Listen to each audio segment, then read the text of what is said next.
All right, as part of the review for the test, I'm also going to go through the PowerPoints for the different sites that we used. Remember, with all sites, there's certain things we want to know. We want to know, for in this case, Stonehenge is our first one. We want to know where it is, when it was, right? Astronomical alignments.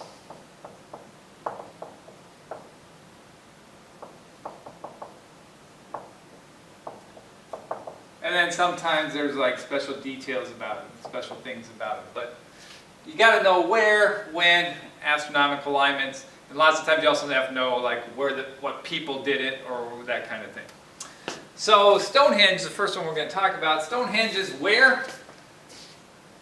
Stonehenge is in southern England.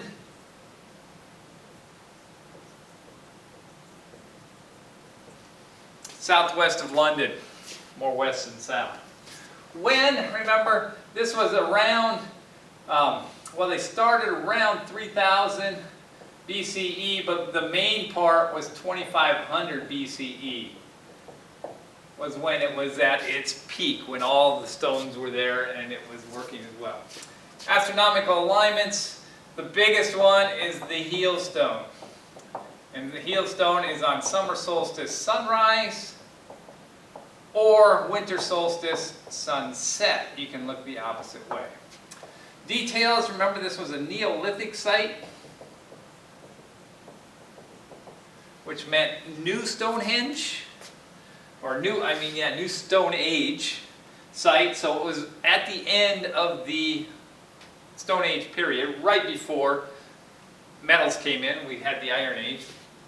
Also, it was not by itself. There were many sites around. Many sites, including things like Woodhenge and the walkway or the street on the Avon River. These things that we learned about in the DVD that we watched. So, let's go through the PowerPoint quickly. So Stonehenge is located here. Here's London. Stonehenge is down here. This is it from the sky, or what's left of it. Okay? Remember, it's part of a big group. Remember how these groups are related. This is the avenue. We talked about the avenue. It goes up here. You can see it really distinctly leaving Stonehenge. Goes down around, comes to the River Avon, follows the river, comes up over here to Woodhenge in Durrington Walls. This was the area that Parker Peterson was doing his archaeological study and finding all kinds of stuff, was around that area. The Cursus, they speculated in the DVD, was a dividing line. That this was sacred land up here, this was not, and so you didn't want to cross this. We don't know if that's the case or not, but that's suspected. Here's what it looks like. Remember, a henge means a ditch. This was a circular ditch. Remember, there were two entrances to the ditch, one straight south. South is this way in this picture. And one where the horseshoe lines up, and the heel stone is actually out here off the picture. You can't see it. That's the alignment towards the summer solstice sunrise. And if you look back this way, through the center trilithons, it points right towards the winter solstice sunrise. All right? These are the largest ones in the center. These are the trilithons. Remember that this is the lintel. Up here that they actually created knobs and holes so they could hold it all together. That they cut these at angles so they made this perfect sarsen circle. These are the blue stones, which were inside of there. There's more details on it. And you can see the top. This was one of them that fell down. In fact, the largest one was the one that fell down. But you can see how nicely they made these match up. Very good stone work. Especially when you had no metal tools. It was all done stone bashing on stone. All right, then from the history of it, remember we started out, the ditch was first. These Aubrey holes, remember, that's where they find the cremated remains of bodies. We think that's probably what they were for. It's holes of chalk. They cremated the bodies, and then the leftover bones and stuff like that they would bury in these Aubrey holes. Here's what they look like right here. 56 of them. Okay, and then they added the blue stones in a half moon shape. But then they removed those, rotated them around until we get to the position we're at right now. This is where we are now. These stones are gone. One of these stones is falling sideways. You can see it laying there. And this is the heel stone lined up with the center, and the avenue also lines up with the summer solstice sunrise. Remember, they also had these station stones. These are the stones out here. These two have circles around them. These are on an axis that exactly lines up with the avenue. Makes a rectangle around the outside. Okay. And this is the heel stone. And this is what it looks like at sunrise. On the summer solstice, sun comes out, goes right over the top of it if you're standing in the center of the circle.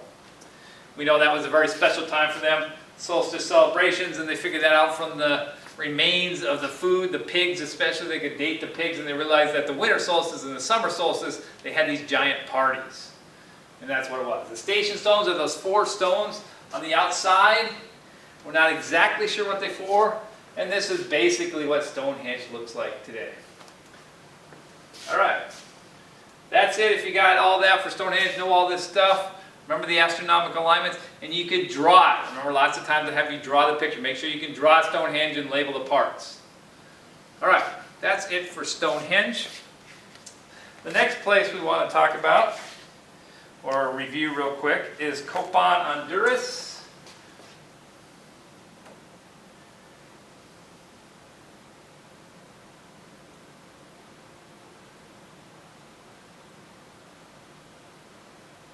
Here's Copan.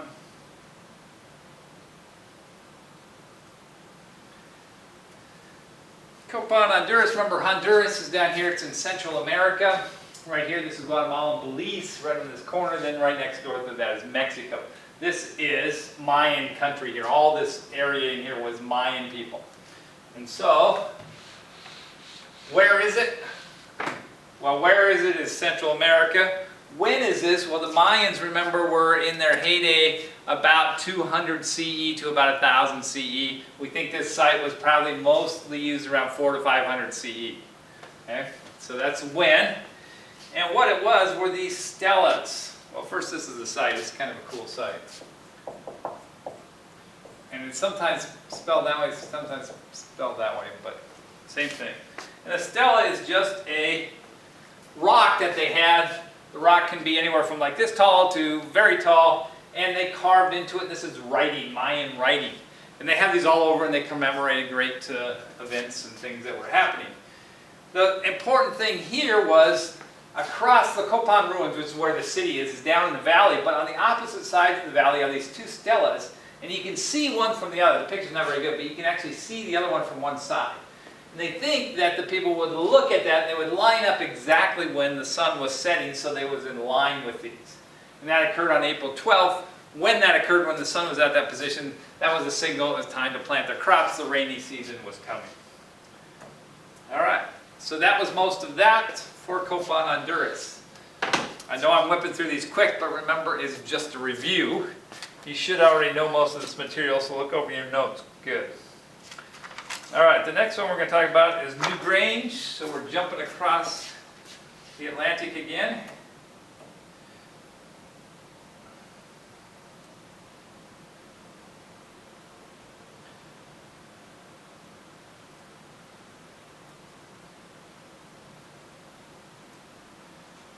So in Newgrange, Ireland, right, which is right here, right, just north of Dublin.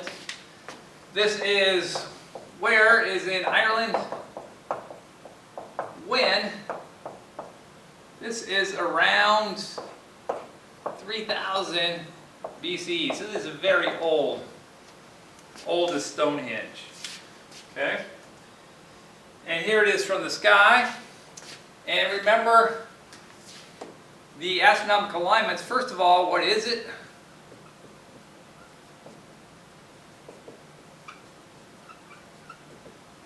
Well, what it is a burial mound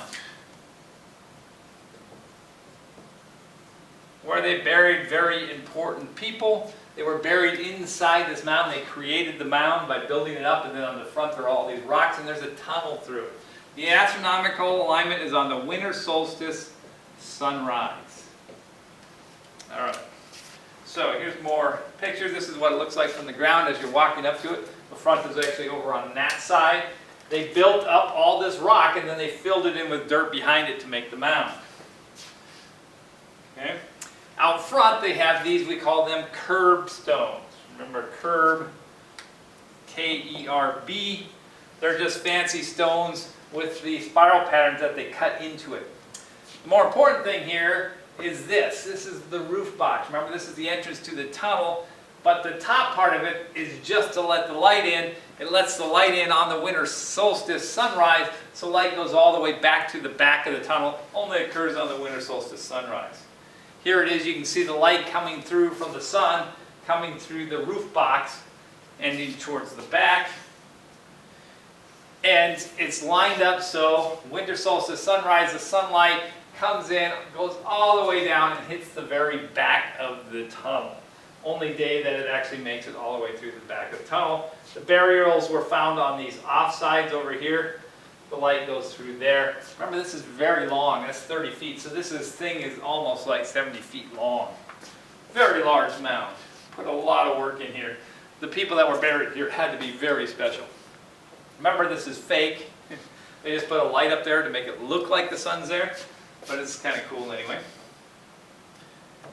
All right. That was Newgrange. All right. I'm going to stop this video and then start a new one because I only get 12 minutes